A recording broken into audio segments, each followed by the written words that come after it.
Remember when every UFC press conference felt like a stand-up show? When one wrong look could start a viral moment or a full-on brawl? Now half the time it feels like a job interview. Polite smiles, rehearsed answers, handshakes all around. But what happened? How did we go from "I'm not surprised, mother" to "I respect my opponent, he's a great fighter"? Trash talk used to build legends. It sold fights, made stars, and kept fans glued to every headline. Now it's practically extinct. So today, we're breaking down why MMA's biggest voices went silent. From the Conor McGregor effect, to social media backlash, to the sport's own identity crisis. Because this story isn't just about words, it's about what made MMA fun. If you watched MMA in the 2000s and early 2010s, you already know trash talk was art. Chael Sonnen, Rampage Jackson, Michael Bisping, the Diaz brothers, these weren't just fighters, they were personalities you couldn't look away from. Chael could turn any press conference into a comedy roast. Bisping had a chip on his shoulder the size of England. Rampage was pure chaos wrapped in charisma. And the Diaz brothers? They didn't even need words, their energy was trash talk. Then came Ronda Rousey and of course Conor McGregor. The one man who didn't just talk, he manifested. He could walk into a room full of killers and convince you they were the ones scared of him. But here's the thing, trash talk wasn't just about disrespect, it was storytelling. It created rivalries you could feel. Tito versus Chuck, Jones versus DC, Nick versus GSP. Every quote felt personal, every fight meant something. And for a while it worked perfectly. The sport had characters, emotion, and drama that hooked millions. Until it all started to disappear. Fast forward to today. You turn on a press conference and it feels quiet, too quiet. Tom Aspinall, Cyril Gane, Leon Edwards, elite fighters, world-class athletes, but they speak like accountants. Polite, humble, reserved. Don't get me wrong, respect is great. But let's be real, nobody pays $80 to watch two guys compliment each other. Even the few who try, guys like Sean Strickland or Paddy Pimblett, they're exceptions, not the rule. It feels like the entire sport collectively decided, let's just keep it civil. So the question is, why?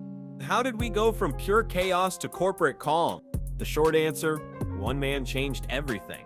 And his name was Conor McGregor. When Conor McGregor exploded onto the scene, he didn't just talk, he performed. Every line was quotable, every insult went viral. He turned press conferences into pay-per-view events. But that kind of success has a dark side. Because once he became the blueprint, everyone tried to copy it. Suddenly, every fighter was talking about red panty nights and predicting second-round knockouts. But the problem, you can't fake charisma. Fans saw through it instantly. The moment anyone tried to be the next Conor, the internet laughed them off. Kevin Lee tried. Colby Covington turned it into parody. Even Luke Rockhold tried his Believe, Achieve phase and got roasted into oblivion. McGregor didn't just set a new standard, he built a mountain nobody else could climb. And once the imitators failed, a message spread across the sport: if you talk, you better back it up, or you'll be a meme by morning. So most fighters stopped trying altogether. And that's how one man's success created a crater, a black hole that sucked the fun right out of MMA talk. But there's another reason fighters stopped talking: fear. Not fear of fighting, fear of the internet. These days, one bad joke, one spicy quote, one slip-up, and you're trending for the wrong reason. Social media doesn't forgive. It screenshotted your mistake before you even finish saying it. Back in the early days, trash talkers were raw and unfiltered. Today, everything's corporate. Sponsors are watching, managers are whispering, "Don't say that."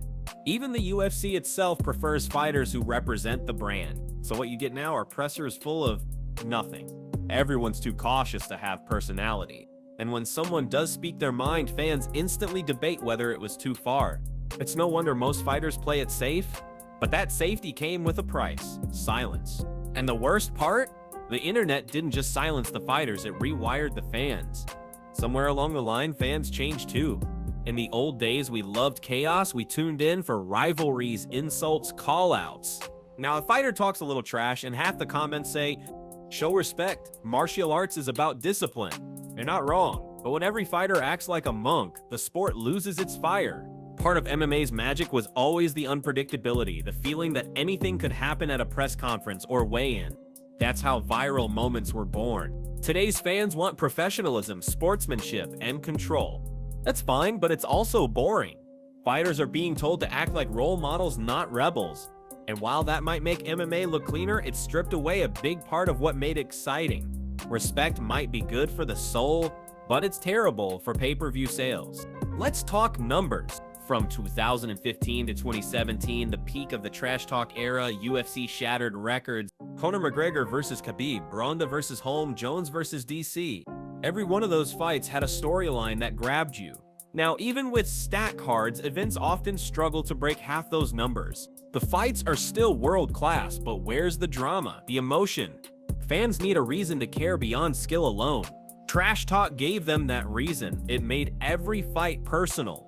It turned casual viewers into passionate fans. Without it, MMA feels like watching the world's best sparring matches. Impressive, but not electric. And the irony is, fighters are safer than ever financially, physically, reputationally. But emotionally, the sport's gone numb. And that brings us to the cycle, because this has happened before. Believe it or not, this isn't new. In the early UFC days, fighters barely spoke. They bowed, fought, bowed again. Then came the tough era. Guys like Tito Ortiz and Rampage brought reality TV energy and lit the whole sport on fire. Eventually, that chaos burned out. The new generation came in quiet. And just when everyone thought MMA was too respectful, the loudmouths came back. That's the cycle. Silence breeds boredom, boredom breeds chaos, and chaos creates stars. Right now, we're in the silent phase again, but history says that won't last. Because every sport from boxing to wrestling eventually finds its next big talker. And MMA, it's overdue. We might already be seeing the first sparks. Guys like Ilia Topuria, confident, unapologetic, fluent in the language of hype. Sean Strickland, controversial, unpredictable, impossible to ignore. Paddy Pimblett, raw charisma with just enough chaos to keep fans guessing. They're not polished, they're not scripted.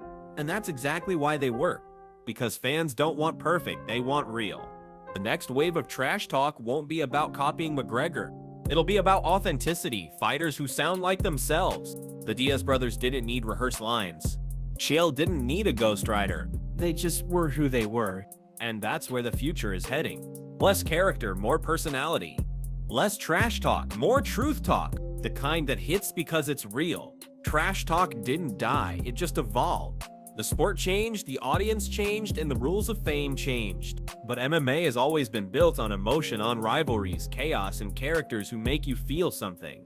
So while today's pressers might feel quiet, don't mistake that for peace. Because silence never lasts long in this sport. Somewhere out there, the next great talker is waiting. And when they arrive, the whole MMA world will start buzzing again.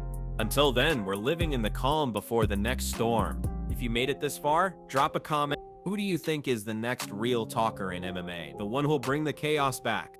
Because one thing's for sure, the sport's been way too quiet for way too long.